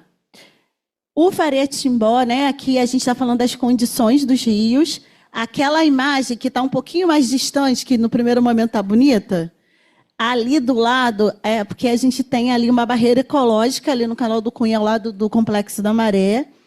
E aí é onde fica ali o lixo e tem, né, o resíduo sólido flutuante, vai para ali. E aí tem os trabalhadores que vai tirando esse lixo. Nós ficamos uns 4, 5 meses sem essa barreira ecológica, porque teve um problema com um acordo com o governo do estado, e aí ela foi retirada porque eles não estavam pagando, e aí ficou uns 4, 5 meses sem essa barreira ecológica, e aí agora voltou. E aí tem os trabalhadores ali, mas no entorno, né, é bem interessante que essas fotos eu fiz, como eu falei, no meu mestrado, porque eu precisava pegar sedimento de fundo para poder fazer análise. E ali no entorno eu não conseguia pegar sedimento. Eu jogava a draga, que é uma draga muito pesada, e não, quando vinha plástico, vinha roupa, porque uma parte do lixo nesse entorno, ele sedimenta. Então, eu tive que me afastar da barreira para eu conseguir pegar o sedimento. Então, assim, eles retiram o flutuante que está ali, mas tem uma parte que sedimenta. Mas olha a importância de ter essa barreira, porque isso aqui é antes de passar ali, porque o canal do Fundão também entra no canal do Cunha e vai chegar. Então, essa quantidade de lixo, né, de resíduo, ia chegar na Baía de Guanabara. Mas, para isso, é aquilo que a gente falou mais cedo, né? A gente precisa ter uma política séria de resíduo, né? Porque ninguém aqui está lidando com o seu próprio lixo. E a gente tem uma colônia de pescadores ali bem embaixo da linha vermelha, que é a colônia de pescadores do canal do Cunha ali. Inclusive, foi um desses pescadores que a gente pediu a embarcação para ir. E aí, mas, Rejane, dá para navegar no canal do Cunha? Sim, numa maré de Cisija, que é aquela maré, a maior maré. Aí você tem um horário, é só um barco de alumínio, só pode ter 3 pessoas na embarcação e tem hora para você entrar e voltar, senão você fica preso. Porque se a maré vazar, você vai ficar ali parado, vai dar uma encalhada. Mas tem ali a embarcação e tem ali os pescadores ainda nessa região. Que é interessante, né? Quem viu a Rio Valão, né? Tem um pescador que é o Roque, ele fala, antigamente a gente pegava aqui a tainha, aí depois ele fala, e agora eu tenho que ir lá para dentro da Baía de Guanabara, me distanciar muito da minha área de trabalho, que antes eu pegava aqui, para poder conseguir pescar e trazer o pescado para casa, né? E para fazer a venda. O papel do observatório. Formular, avaliar e participar de espaços de políticas públicas a partir do Comitê de Bacia Hidrográfica da Baía de Guanabara. Agora também a gente está na rede de vigilância, né? Então, são os espaços de pensando o saneamento, os rios e as condições aí. Que a rede extrapola aí a Bacia Hidrográfica da Baía de Guanabara, porque a gente está falando de saneamento para o estado do Rio de Janeiro. Articular a cooperação entre a sociedade civil organizada, a academia e os gestores públicos, que é um que a gente está fazendo agora. Produzir conhecimento e desenvolver tecnologias sociais em saúde. Monitorar, avaliar e publicizar estudos, resultados e impactos. E aí, isso que a gente está fazendo aqui é uma publicização. Para além, a gente escreve artigo também, a gente leva para o ECOB, para o ENCOB, mas é importante, né, a gente devolver para a sociedade, em especial para a população dos territórios de favela, que é o nosso foco principal, né, e periférico, porque, às vezes, a gente escreve um artigo e ele fica lá parado, né, assim, só os pares, né, a gente vai dialogando com os nossos pares ao longo do processo. E aí, fazer um seminário, fazer as oficinas, como a Adriana já mostrou aqui, ir para os outros espaços é muito importante, porque aí a gente está falando com a população como um todo, e falando a partir do diálogo com essa população, né? E fazendo um diálogo que todos e todas possam ouvir e entender. E se não entender, é só explicar só perguntar que a gente fala. Mas a gente deixa de falar só com os nossos pares, que não é a nossa ideia. Desenvolver iniciativas tendo como pressuposto metodológico, chamamos de caminho das águas, por isso que a gente fala da bacia hidrográfica, né? Que são as ações do observatório que procuram percorrer os caminhos dos rios, de montante para jusante, no sentido da foz, da nascente à foz, como a gente já falou aqui anteriormente, né? Tem que ser de cima para baixo, não dá para resolver o canal do Cunha sem pensar mais acima. O observatório busca aproximar a sociedade civil com suas demandas, necessidades e desejos do poder público e das políticas ambientais, mais especificamente referente ao uso e à conservação dos recursos hídricos, no contexto da gestão ambiental por bacia hidrográfica. E, com isso, possibilitar, promover, induzir processos que colaborem na superação e redução do quadro de desigualdades ambientais que assola na região da bacia hidrográfica do Canal do Cunha, em consonância com a Lei 9433, que é a nossa Lei das Águas, lei federal, propondo a promoção de promoção de ambientes saudáveis em territórios socioambientalmente vulnerabilizados, né, favela e periferia. E por que vulnerabilizados e não vulneráveis? porque a gente fala isso, né? É uma fala que a gente faz constante. A população favelada, a população periférica, ela não é vulnerável, ela é vulnerabilizada. Quando o saneamento não chega de forma adequada e o Estado resolve que tem coleta seletiva no Flamengo da Zona Sul e não tem nos outros bairros, ela está vulnerabilizando uma parcela da população. Então, ela não é vulnerável, ela está sendo vulnerabilizada quando as políticas públicas não chegam com a mesma qualidade para toda a população. E, por isso, vulnerabilizado, o Estado não cumprindo o seu papel, ou cumprindo, né? Sabe, sei lá, quais os acordos que eles têm. Mas, assim, se a gente pensar no Estado, ele tem que ser para todos e de forma equânime, que a gente não pensa... Né, quando a gente fala de política pública, é isso. E não é igualdade. Eu quero equidade. Porque se a gente for pensar hoje, determinados bairros da cidade do Rio de Janeiro, né, já tem tudo lá. O que eu quero é equidade. Agora vai para outro lugar, porque lá já consegue ter todo. Então, assim, eu quero igualdade. Não quero. Equidade. Porque a gente dá o que precisa. Porque se eu for dividir por igual, vai parecer que uma parcela que já tem que ter também. Não, agora para um pouquinho aqui, vai para outra parcela, né? A Rua do Catete alaga quando chove muito. Só que no mesmo dia chega o caminhão para esvaziar. Aqui em Manguinhos, a população tem que se reunir, se organizar, fazer comida, ajudar a lavar, sabão em pó. É a própria população que vai dando conta de si. O Estado não vem aqui para resolver. E aí espera aí a maré vazar, né? Porque Manguinhos, para alagar, você tem que ter dois componentes: chuva intensa e maré alta no momento da chuva. Se a maré estiver baixa, ela não alaga, porque a água vai vazar.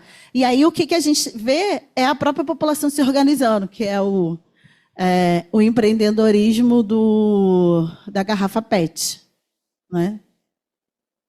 E o quanto isso é perverso, quando isso tem que ser uma política pública e responsabilidade do Estado. A Adriana já falou aqui do comentário, vocês conheceram o Paulo Lara, que foi o nosso diretor, né, que é o RO Valão, que nós realizamos com o Verdejar Socioambiental, né, o observatório, porque o Verdejar faz parte, né, é importante, eu vou mostrar um pouquinho mais à frente, né? O Verdejar, a Cooperação Social, a ENSP, o INSICT, a Poli, a Rede CCAP, a Voz do Lins, agora que a gente está convidando, já convidei o Telhado Verde para entrar no observatório.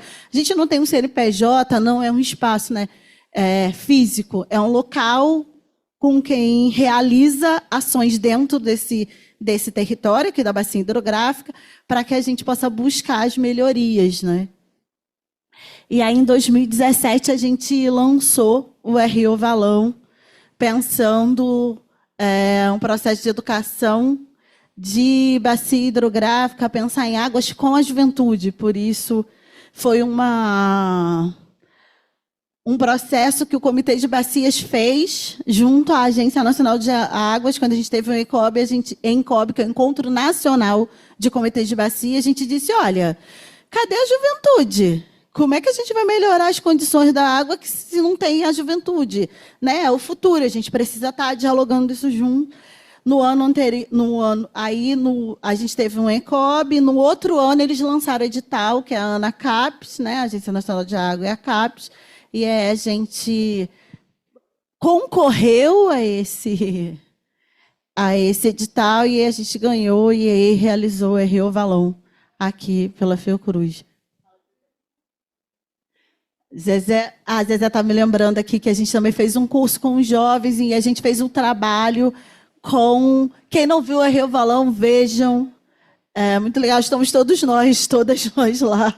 E aí a gente fez com esses jovens. O mais legal é que o nome RO Valão foram eles que deram esse nome, né? E a gente fez com o colégio Frederico Fellini, ali no Engenho Novo, não, no Engenho da Rainha. E fizemos um curso com essa população do território. Na época, o Verdejar não tinha perdido a sua sede e a gente foi fazendo ali. E foi lá que a gente conheceu a bacia de evapotranspiração, né? Com o Verdejar, porque eles já realizavam esse trabalho ali no Alemão. a cartilha, né, como a Natasha já apresentou. E aí a gente vai falar do sistema de evapotranspiração, que é o tratamento de esgoto. A gente tem ali no sistema, né? É uma caixa. Lá no Complexo do Lins, a gente até tentou fazer no chão, mas na hora que começou a quebrar, tinha uma laje embaixo, não era possível, então eles tiveram que subir. Então a gente teve que fazer literalmente uma caixa, né? Então ficou nessa construção, nesse processo. Ali a gente bota do vaso sanitário e aí tem a entrada de esgoto e a caixa de passagem, né? Que é uma forma de você equilibrar. Mas, Regiane, por que vocês só botam um vaso? Porque lá, no caso do Lins, vocês vão ver, a gente fez na Associação de Moradores, né? Que é um espaço que a população usa, onde os jovens têm curso, né? De Muay Thai. E aí a gente só usa a água do esgoto, porque imagina você pegar de 2, 3 casas, né? Então, se você fosse pegar, né? Caixa d'água, máquina de lavar, né? Tem gente, geralmente as casas que têm a bacia de evapotranspiração, ela bota todo o esgoto para lá. No nosso caso, a gente só pega o do vaso mesmo. Porque a gente, no caso lá do Lins, a gente pegou da associação, porque é um ciclo de muitas pessoas também.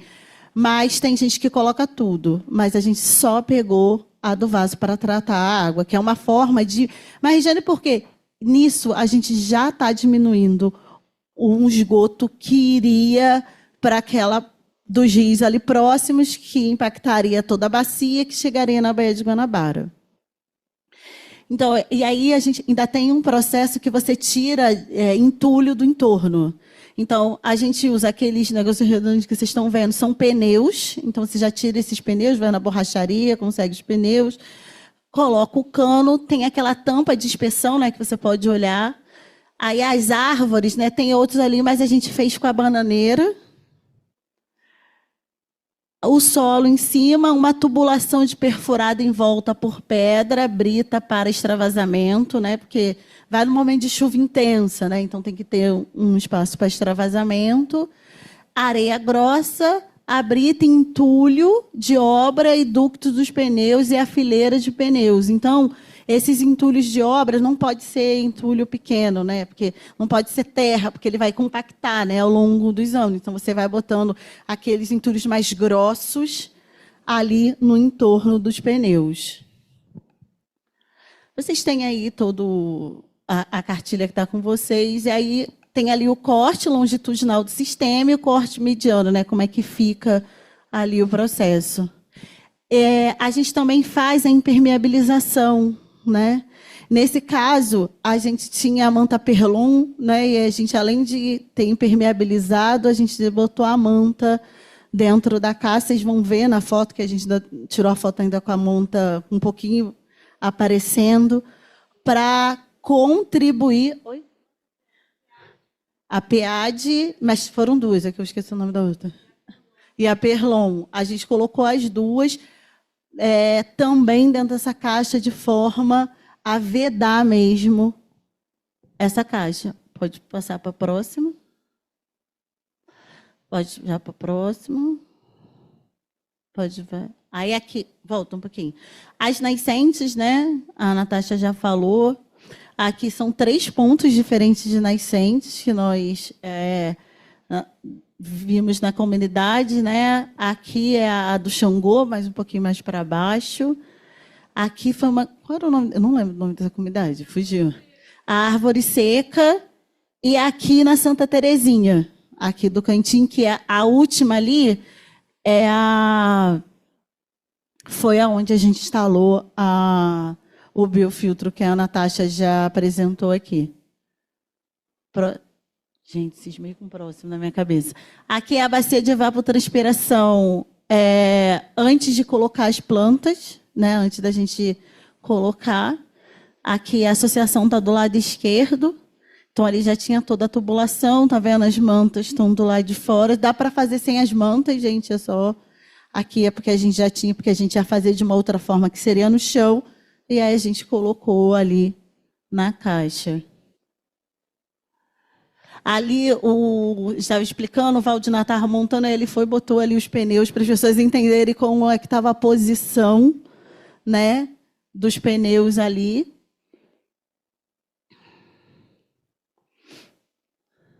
E aqui já é a bacia montada. Aqui, ele colocou...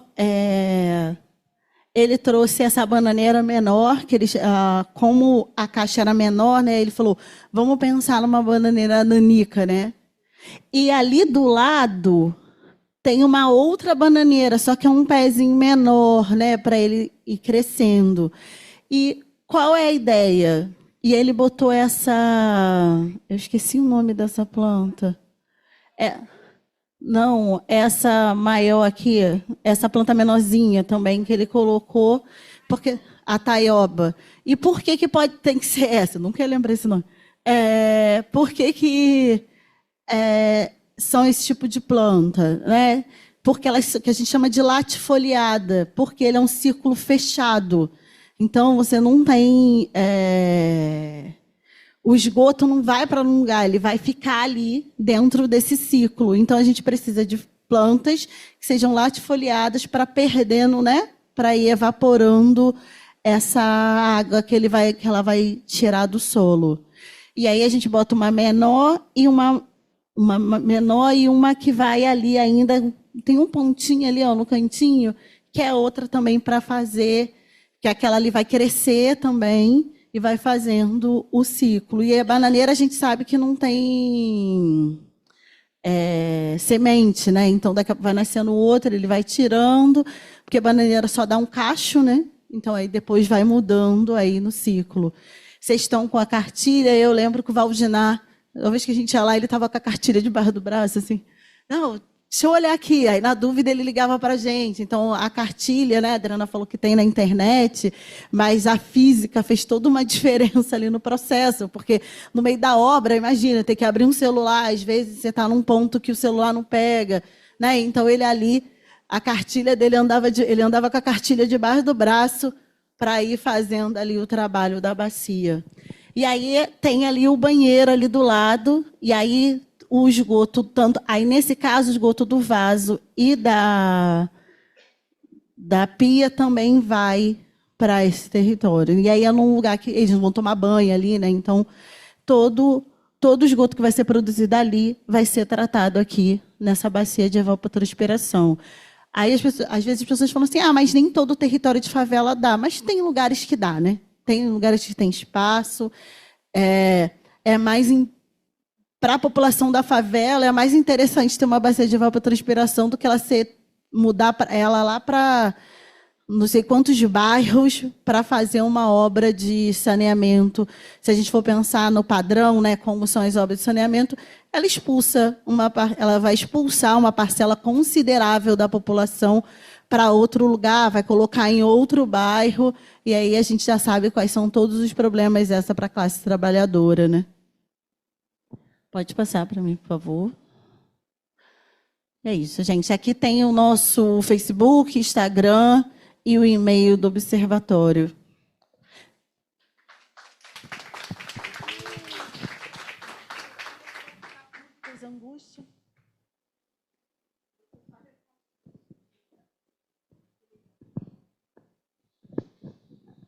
Essa questão, né, da importância do sistema de evapo, né? Você não precisa... como a Regina falou, né, remover famílias para poder construir, né? Esse sistema ali no Complexo do Lins, a gente fez apenas uma unidade, né, contribuindo, por isso que ela é pequenininha. Mas tem locais que você pode fazer ela maior, lá no Alemão a nossa proposta vai fazer maior, e que colhia esgoto de 3 casas. Então, esse desenho, né, de como vai ser lá em Paraty, a nossa aluna de doutorado, né, a Carol, vai visitar agora Paraty para ver. Lá em Paraty, o pessoal já usa os sistemas menores. Então, você pode fazer uma conformação que caiba na favela, de fato, sem remover a população, para fazer grandes obras, né? De levar o esgoto até a estação de tratamento de esgoto. Ali não, o esgoto é tratado naquele próprio local, né? E, então, é uma medida que você permite instalar tratamento de esgoto com unidades menores, sem remover a população do território e fazer grandes obras, né, faraônicas. Então, diminui o impacto consideravelmente na bacia hidrográfica, uma vez que o esgoto sanitário não vai parar mais no rio, né? E é muito mais barato, né? E Se a muito gente for mais pensar barato. nesse processo, é muito mais barato. A gente dimensionou também, teve o Igor Assante, que é um engenheiro civil que nos assessorou, junto com a Maria José Salles, que é a nossa... Esse dia hoje está cheio de coisas interessantes. No observatório, é possível incluir os pescadores, porque os pescadores eles são os mais afetados. Da bacia. Desde o montante é lá na Foz. Então, se vocês pudessem acrescentar, tem a Lene, né, que interage lá com a Z11 e que se sente assim, realmente revoltada, com razão, porque ninguém presta atenção. Então, se ela pudesse... Estou aqui como pescador de pé seco, como o Alexandre antes me chama, mas não tem autorização deles, mas eu acho que seria legal esse...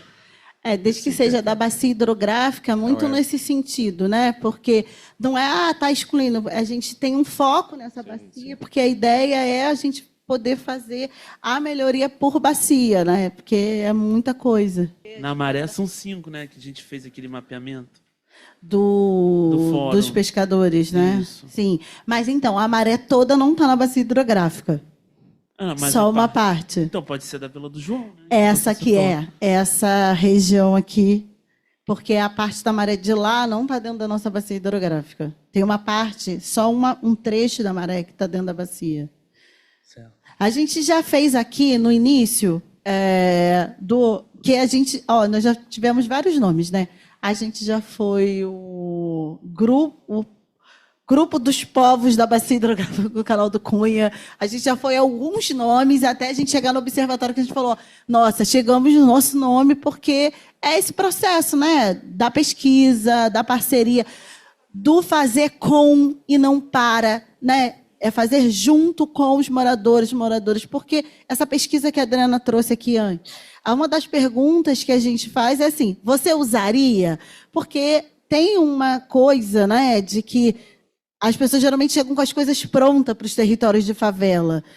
E é isso, tá lá aquele elefante branco ali no Alemão, rios de dinheiro do Estado, a população queria saneamento e não teve, e tem lá um teleférico que não funciona para a população, né? E aí fizeram, porque decidiram sozinho que aquela população precisava. E aí ontem, conversando com a Joyce, com o pessoal da Voz das Comunidades, a Joyce falou assim, o pior é saber qual foi o preço disso, e ela nem estava falando de dinheiro, porque para instalar o teleférico, muitas pessoas foram removidas. Várias casas saíram daquele lugar, assim também como ali na Providência.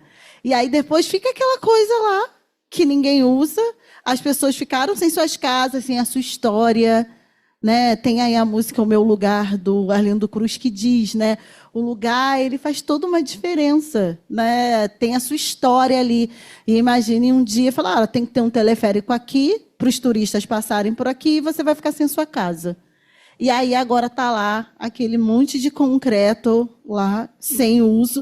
E hoje, se for revitalizar, é muito dinheiro também que precisa, né? Então, em nome de quem para quem? Então, um dos nossos processos é fazer com e não para. E eu acho que isso é essencial. Eu acho que nesse processo aqui a gente conseguiu demonstrar, mas se houve alguma dúvida sobre isso, a gente faz com a comunidade.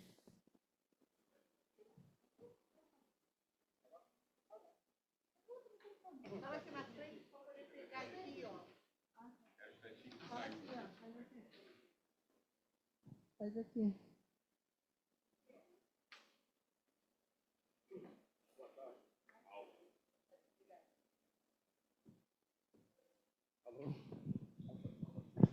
Alô, boa tarde. Meu nome é Álvaro, tá? Sou da Colônia de Pesca Z11. Estou aqui representando que fica em Ramos, que pega desde o Canal do Cunha, no início, quer dizer, da Baía da Guanabara, que fala que eu seria um fundo de Bahia, tá? Que vai até distrito de Caxias, com divisa com Magé. Tá? A colônia de pesca fica em Ramos. Então, a colônia de pesca Zé Onze tem 119 anos, tá ok? Então, essa parte realmente é a parte mais atingida. Hoje em dia, como educador social, eu estou lá para poder ajudar essa gestão nova do presidente Santelmo, tá? Que, por sua vez, eles não tinham essa representatividade, correto? Então, como educador social, que sou há bastante tempo, eu fui para lá numa parte de ajudar na parte contábil, que o contador de lá hoje está muito... Então, sou despachante de documentos também, e fui ajudar nessa parte, mas vi quando estão precisando muito dessa parte social, então comecei a representar as E11 nessa parte. Então, o que eu tenho? Eu estou muito satisfeito, porque foi muito rico aqui em informações, que o canal do Cunha, conforme vocês falaram, né, vem lá do NINS, realmente tem que começar de cima para baixo, tratando lá em cima, para que depois aqui embaixo como está. Aqui mesmo a Regiane mostrou, né, tipo assim, aquela parte que quando tinha aquela contenção ficou uma época, depois saiu e hoje em dia não está mais. Ela fez o doutorado dela um tempo atrás, né? E depois, né, o mestrado dela fez, e hoje em dia não existe mais. Tá certo? E eu também me senti representado aqui pelo amigo ali, que eu sou cria realmente da Vila da Penha.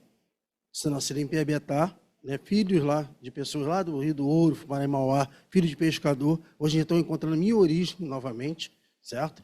E sou cria realmente daquela parte lá que você falou realmente, da Serra da Nossa Senhora da Misericórdia.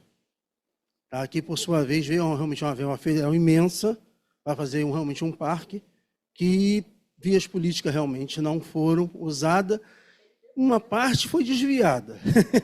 E a outra, uma parte eu sei disso porque eu acompanho, da onde eu moro, mais de 50 anos, certo? Então, nisso eu estou lá e eu acompanho essa parte toda.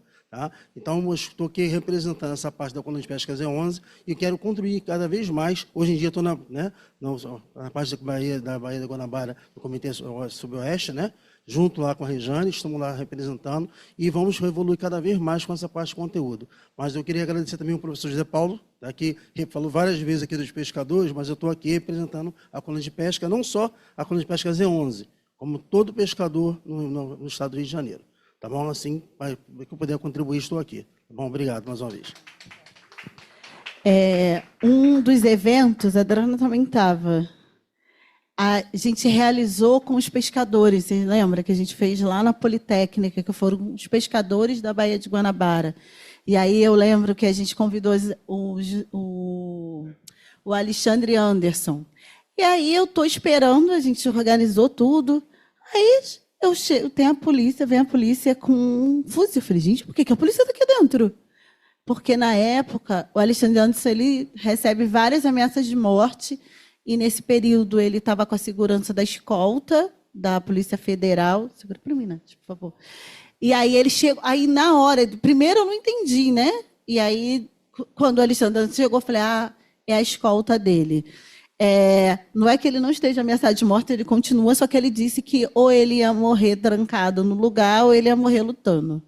E aí ele falou que preferiu morrer lutando.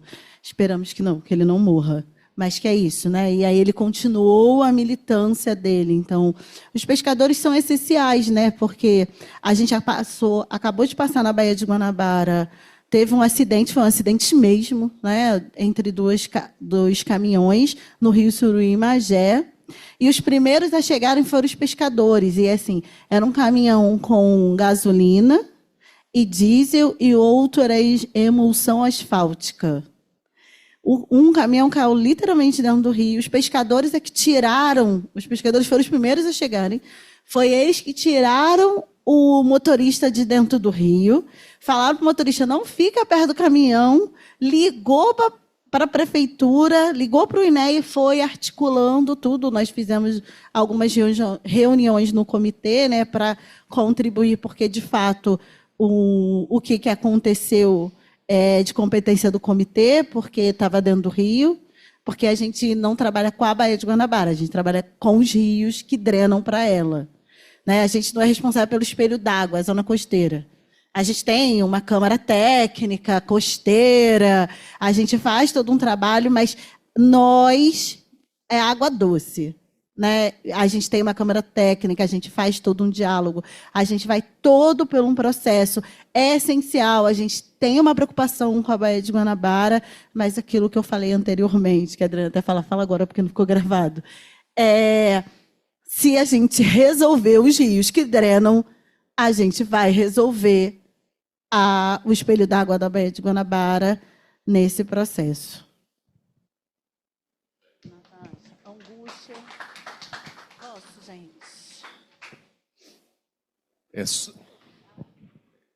É só um comentário que eu também tinha essa mesma visão que você tem, Regiane, mas o Plano Nacional de Recursos Hídricos, ele tem, agora não me lembro de cabeça, eu acho que era Programa 9, o antigo foi revisto, de integração da gestão de recursos hídricos com gestão costeira. E até 6 metros de profundidade a gente tem a atribuição do Comitê de Bacia. Então, infelizmente, por estar tudo assoreado, a maioria, é triste isso, mas a maioria da Baía de Guanabara, tirando aquele canal central, Paquetá, coisa e tal, está na nossa jurisprudência. Então, agora, isso também tem que começar a cobrar também, e é até melhor do que cobrar quem lança efluente, reduzir a poluição. Então, isso é uma coisa legal que até não está na 9433, mas na 4247, que é estadual, tem o plano de manejo de uso dos sistemas lagunares.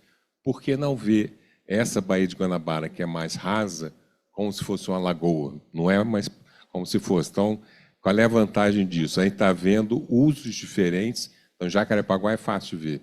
Eu diria que é o que está mais avançado. A gente tem hidrovias, né? Tem lançamento de esgoto, tem o jacaré.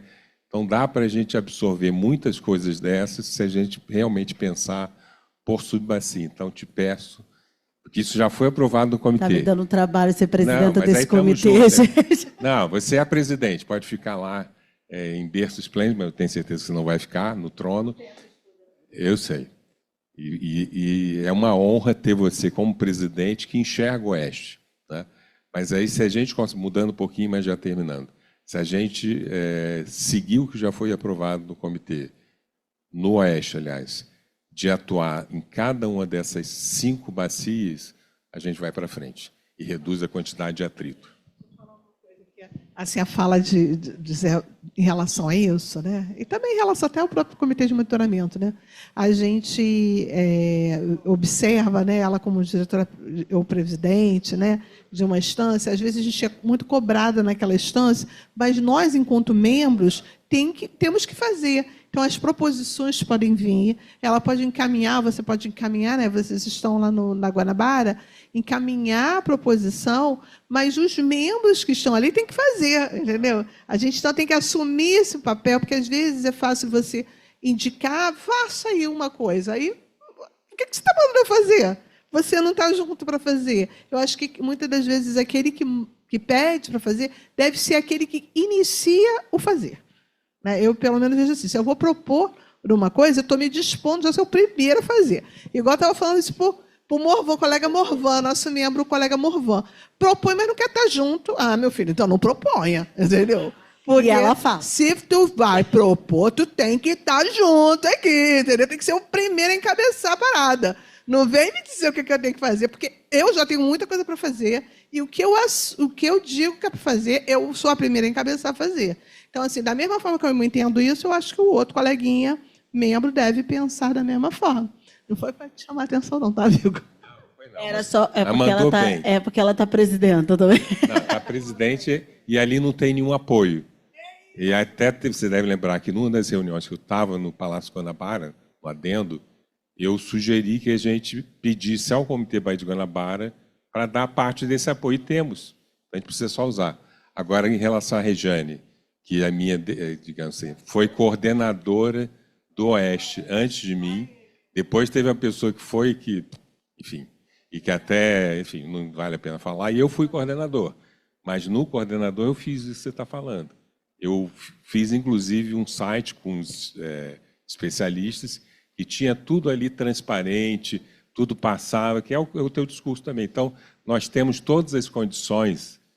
E, Adriana, isso que eu não estou cobrando da Regiane, eu estou pedindo pedindo, porque agora ela está poderosa, né? Poderosa tanto por ter, e principalmente por ter moral, ser uma pessoa que vem da base, ela não está ali como eu, que sou branquinho lá da Zona Sul, né? Então ela tem moral para fazer isso. Mas isso que a gente conseguiu fazer antes de sair da coordenação do Oeste é um legado importante, que é isso que eu peço à Regiane para a gente continuar, que é trabalhar nessas 5 subbacias, e aí a gente tem até o que ela destacou no Canal do Cunha. O Canal do Cunha está à semelhança da Lagoa Rodrigo de Freitas, do Sistema Lagunar de Jacarepaguá, Itaipu, Piratininga, a gente está num município só. Então, se a gente conseguir, numa dessas 5 bacias, que é do Canal do Cunha, botar para frente muita coisa, isso serve de exemplo para as outras que estão dentro do próprio Oeste. Mas eu não quero continuar a falar, a fala da Regiane, que eu acho que começou bem, assim, numa coisa que foi o desastre lá da BR-116, que causou o problema do Suruí, mas na mesma hora já fez uma reunião, uma roda de conversa e está indo bem. Muito bem. Então, gente, é só para vocês entenderem, no comitê não pode nada para o comitêzão, a gente tem que fazer nos trechos, né? Então, a gente tem o Oeste, tem o Leste. Ah, tá, eu sempre esqueço. Tem o Oeste, o Leste. Por que a gente faz isso? Porque nem todo mundo que está no subcomitê está no comitêzão. E aí a gente falava assim... Porque, assim, às vezes as empresas iam direto para o comitêzão e não passava pelos subcomitês. E aí agora tudo tem que passar pelo subcomitê, ser aprovado no subcomitê. Aí vai levar para o comitêzão, a gente chama de comitêzão para dar uma separada. E lá a gente vota, né? Mas é a importância, é uma outra discussão que a gente trouxe aqui o tempo inteiro, que é a educação ambiental, né? Mas não é aquela educação ambiental do não joga o lixo no chão, que a culpa é sua, né? É a gente pensar uma educação ambiental séria com a população, sem culpabilizar, em especial os pobres, né? Porque como gostam de responsabilizar os pobres pelos problemas, como se nós fôssemos os maiores produtores de lixo. Não somos, né? Porque o poder, se você tem um poder aquisitivo menor, é óbvio que você produz menos lixo. É isso, gente. Agora você fica aqui, que a gente vai... Cadê Zezé? Vem, Zezé. A gente vai pedir para tirar todo mundo também, tá, gente? O quê, Zezé? Porque hoje tu tá quietinha. Pegue mais. Aqui, vê se eu me Eu não tô vendo nem velho. As velhinhas no meio.